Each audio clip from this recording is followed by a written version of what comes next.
히브리서 10장 19절부터 함께 보겠습니다. 19절부터 같이 한번 읽겠습니다. 그러므로 형제들아 우리가 예수의 피를 힘입어 성소에 들어갈 담력을 얻었나니.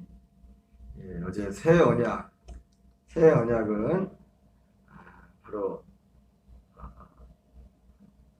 염소와 송아지 짐승의 피가 아닌 예수님의 피 자체가 새 언약이라고 했습니다. 그리고 그 예수님의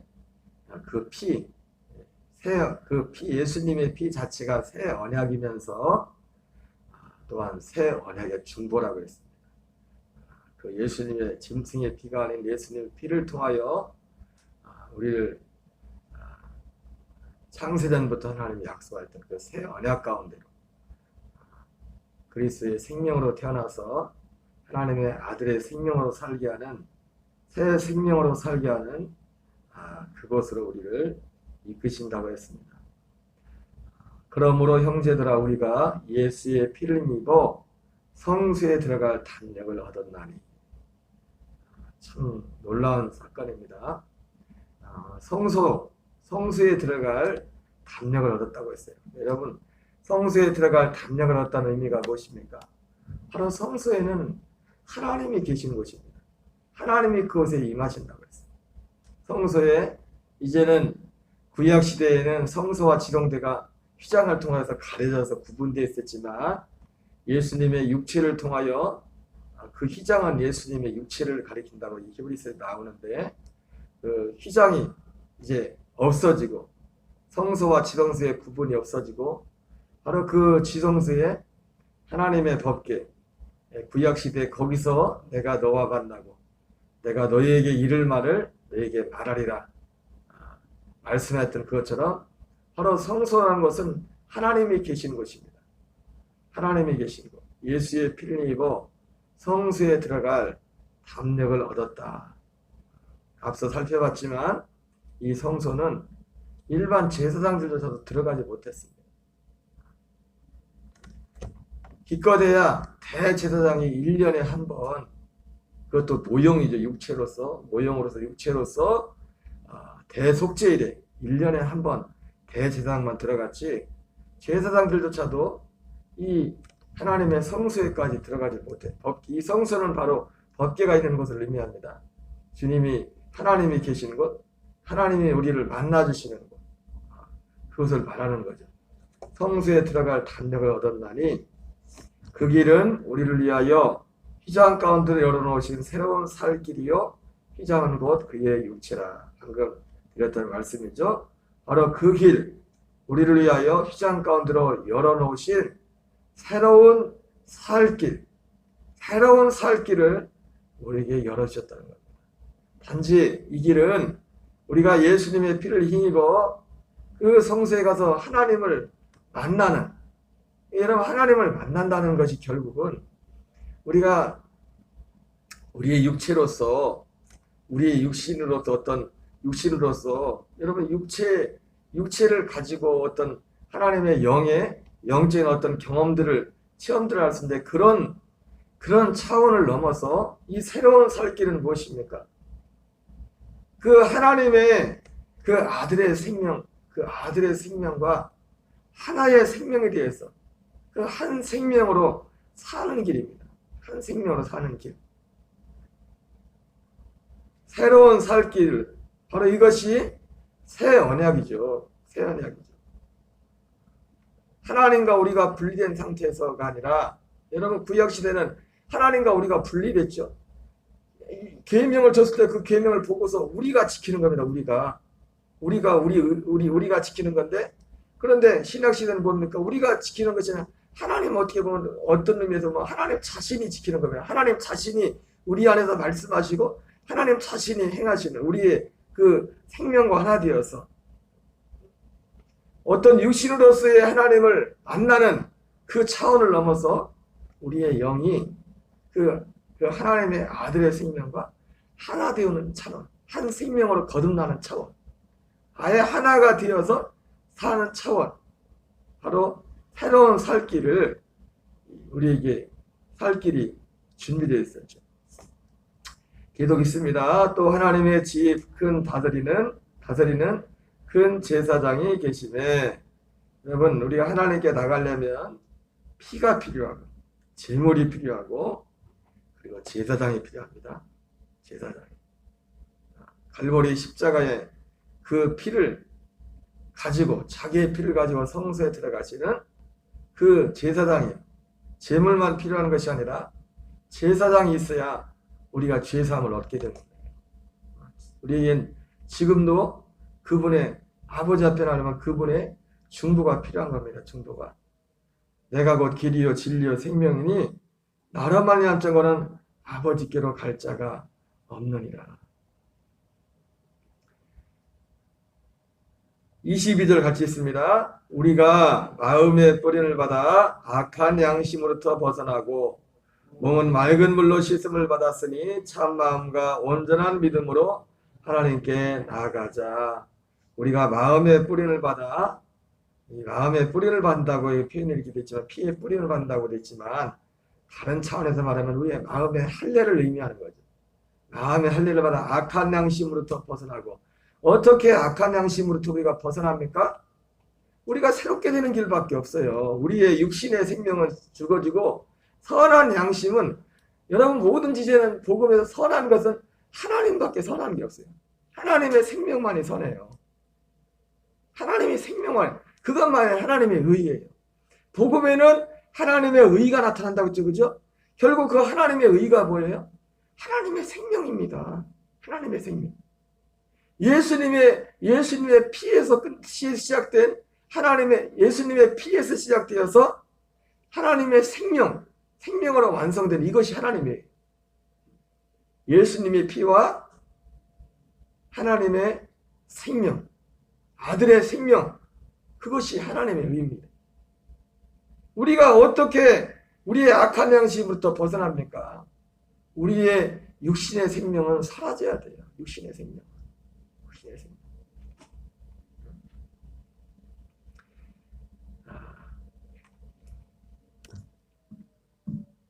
우리가 하나님의 아들로서 이 땅에 육신을 입고 사는 인생들의, 우리는 하나님의 아들이면서 인생의 육신을 가지고 있지만 우리가 예수님이 그러셨던 것처럼 우리 예수님은 육신을 입고 이 땅에 오셔서 육체를 가진 연약한 인생들을 긍휼히 인생의 문제들에 대해서. 그러나 예수님 자신이 육신으로 살면서 자기 자신에 대한 인생으로서, 하나님의 아들이지만 그러나 예수님은 철저히 자기 자신은 타인들의 인생들에 대해서는 그들의 육신이 연약한 데서 긍휼하신 거 이런 걸 가지고 있었지만 자기 자신에 대해서는 오직 하나님의 아들로 살았어.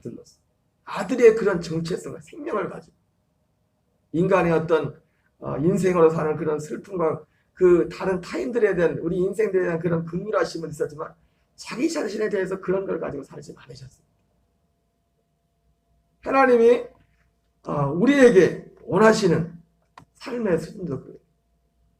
여러분 바울의 그 복음서, 사도들의 그 복음서를 탁 읽어보면 그런 그 느낌들이 거의 없어요.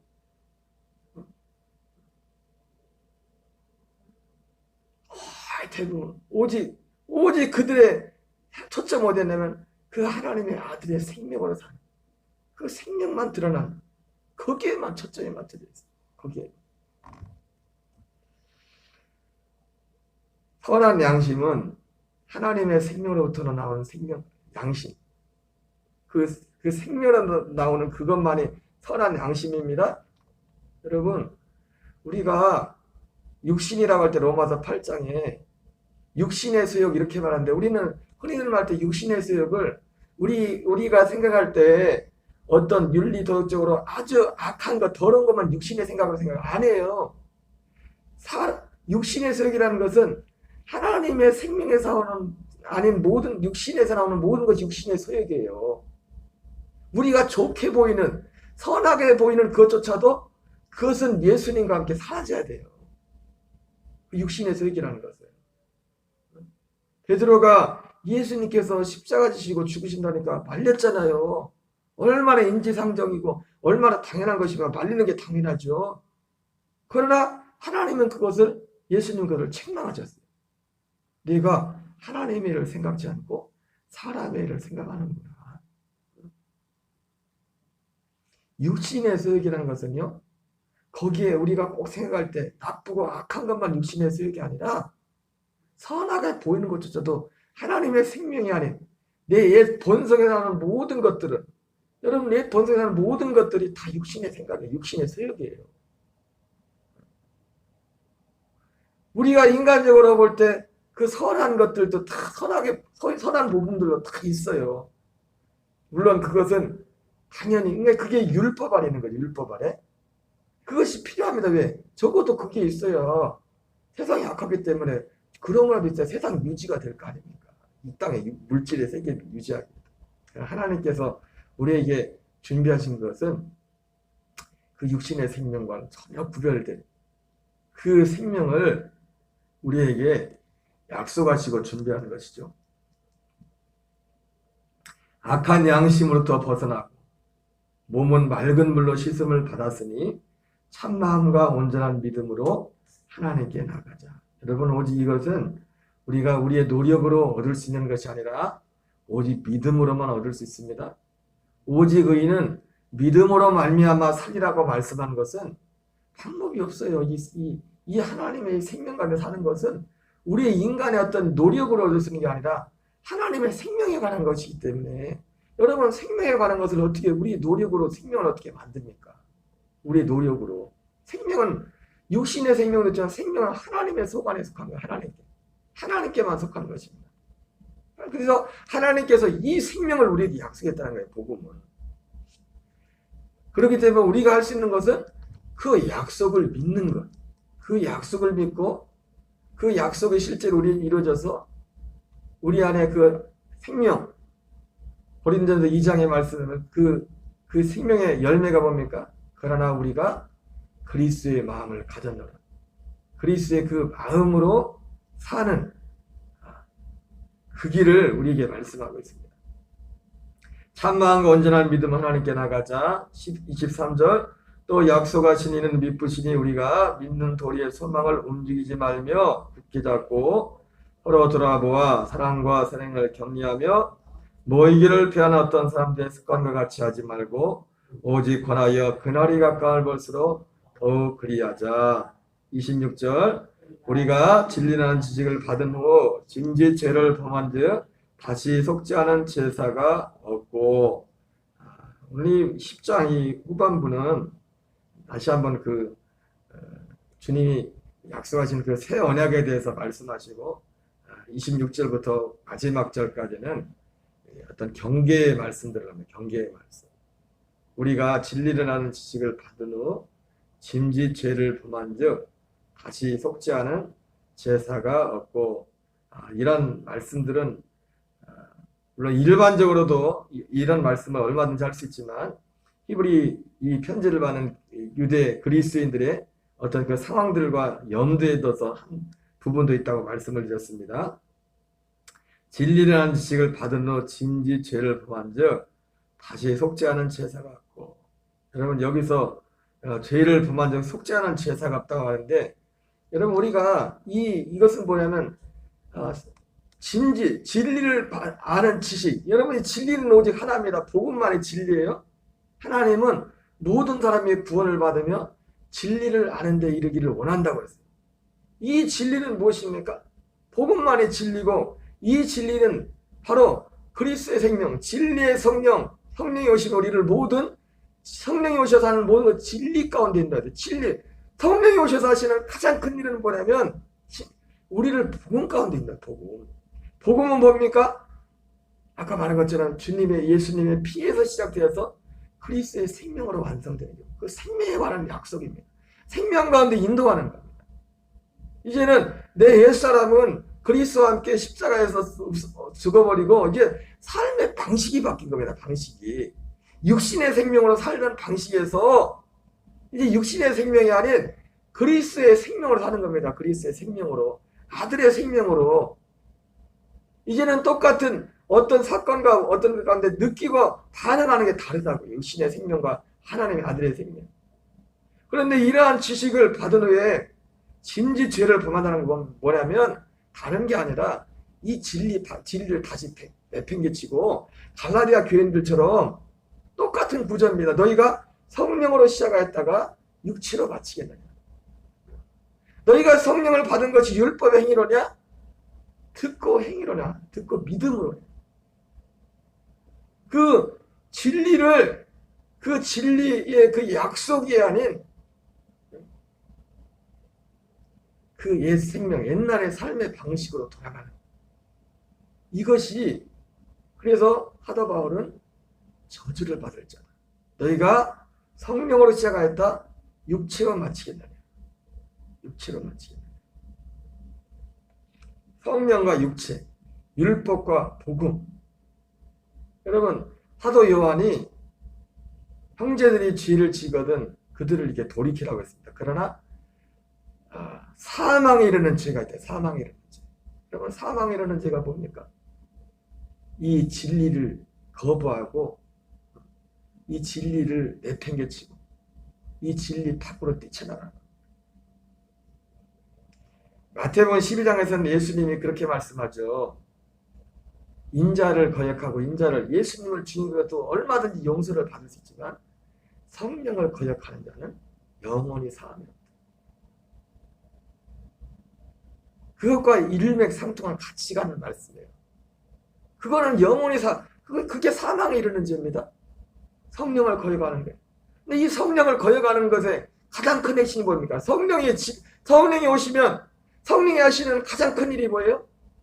표적과 능력을 행하는 것도 있지만 그거는 전부터 있었던 겁니다. 구약에 항상 있었던 거예요.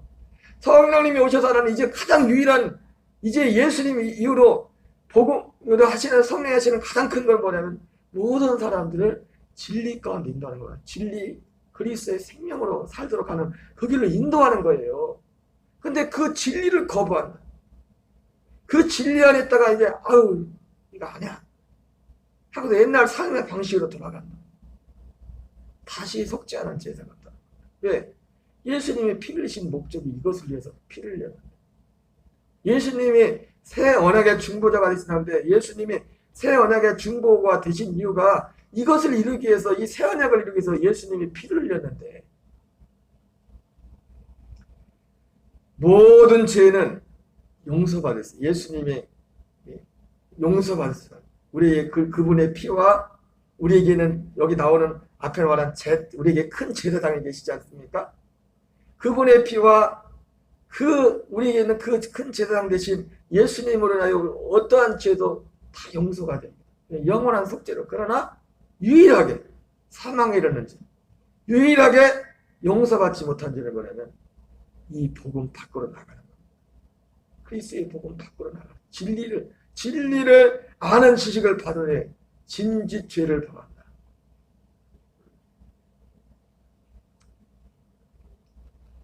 27절입니다. 오직 무서운 마음으로 심판을 기다린 것과 대적하는 자를 태울 맹렬한 불만 있으리라. 모세의 법을 폐한 자도 두세 증인으로 말미암아 불쌍히 여김을 받지 못하고 죽었거늘. 이 말은 무슨 뜻입니까?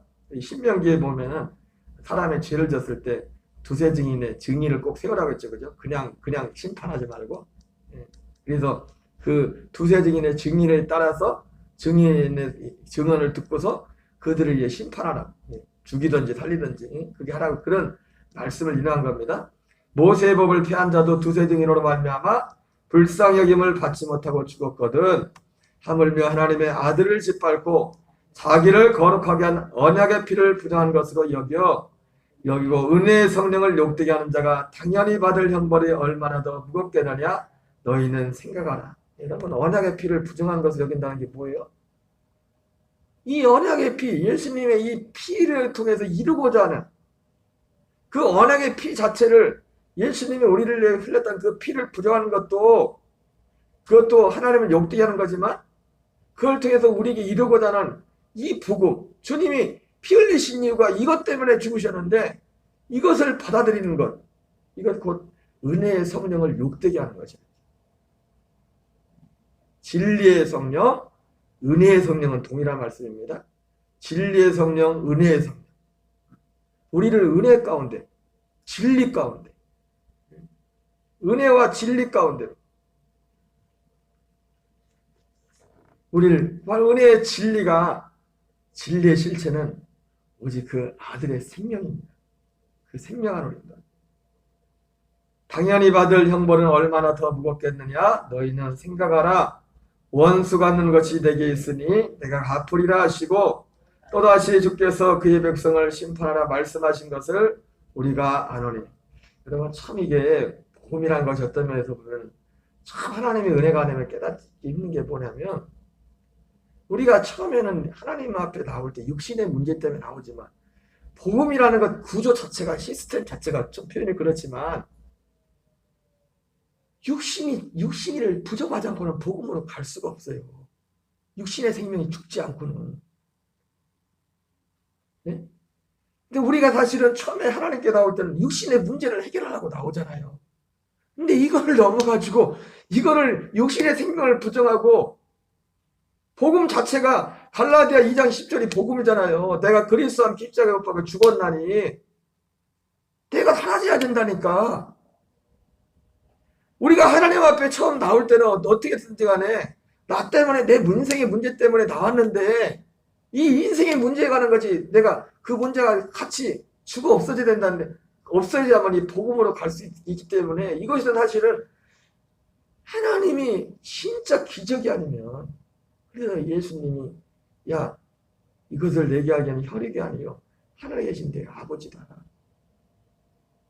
앞서서 말씀드린 것처럼 하나님께서 허락하신 이거 온전한 이곳, 온전한데 이것이 구원이고 이것이 복음이고 이것이 새 언약입니다. 하나님께서 허락하셔야만 갈 수가 있어요. 천국에 관한 비밀을 아는 지식을 너에게는 허락하였어. 사람들의 마음이 강팍하여서 완악하여서 그들에게는 하나님 허락자가 되었어요. 여러분, 오직 성경은 분명합니다. 우리가 비록 처음 시작할 때는 우리의 믿음의 동기가 육신의 그것을 가지고 그 문제 때문에, 인생의 문제 때문에 하나님께 나왔지만은, 하나님은 그걸 통해서 우리에게 어디로? 그리스도의 그 생명 안으로, 그 생명과 함께 사는, 이젠 인생으로 사람의 아들로 사는 게 아니라 하나님의 아들로서 살게 하는, 예수님, 하나님의 아들로 오셨던 예수님과 똑같이 예수님이 사셨던 것처럼 그 하나님의 아들로 살게 하는 그 길로 우리를 초대하고 계신 겁니다. 이것이 복음의 부르심입니다.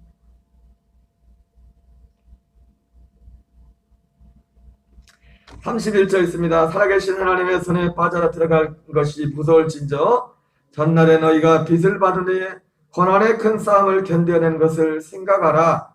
혹 비방과 환난으로서 사람에게 구경거리가 되고 혹은 이런 형편에 있는 자들과 사귀는 자가 되었으니 너희가 갇힌 자를 동정하고 너희 소유를 빼앗기는 것도 기쁘게 당하는 것은 더 낫고 영광 수혜가 있는 줄 알미라. 그러므로 너희 담대함을 버리지 말라. 이것이 큰 상을 얻게 하느니라. 너희에게 인내가 필요함은 너희가 하나님의 뜻을 행한 후에 약속하신 것을 받기 위함이라. 잠시 잠깐 오면 오시리가 오시리니 지체하지 아니하시리라. 나의 의인은 믿음으로 말미암아 살리라. 또한 뒤로 물러가면 내 마음이 그를 기뻐하지. 우리는 뒤로 물러가 멸망할 자가 아니요 오직 영혼을 구원하며 이르는 믿음을 가진 자니라. 여러분, 뒤로 물러가면 멸망합니다. 뒤로 물러간다는 것은 지금 어느 하나님 원하는 그 위치에 지금 이 사람들이 서 있다는 거예요. 지금 그걸 전제로 한 거죠. 그걸 전제로 해서 진리를 아는 지식을 받은 후에 진짜 죄를 받아 다시 그 진리 밖으로 시작. 갈라디아 교인들처럼 성령으로 살았다. 육체로 마치게 됩니다. 여러분, 오직 성령에 관한 약속은 이 복음 안에 있는 겁니다. 그 사도 바울이 말했던 성령에 관한 약속은 성령을 통해 나타난 어떤 표적과 능력, 그것이 아니라, 그것은, 그 능력은 왜 필요한 겁니까? 이 능력을 통해서, 이 능력을 통해서 이들을 그리스도께로 인도하기 위해서 그 능력이 필요한 겁니다. 때로는 표적이,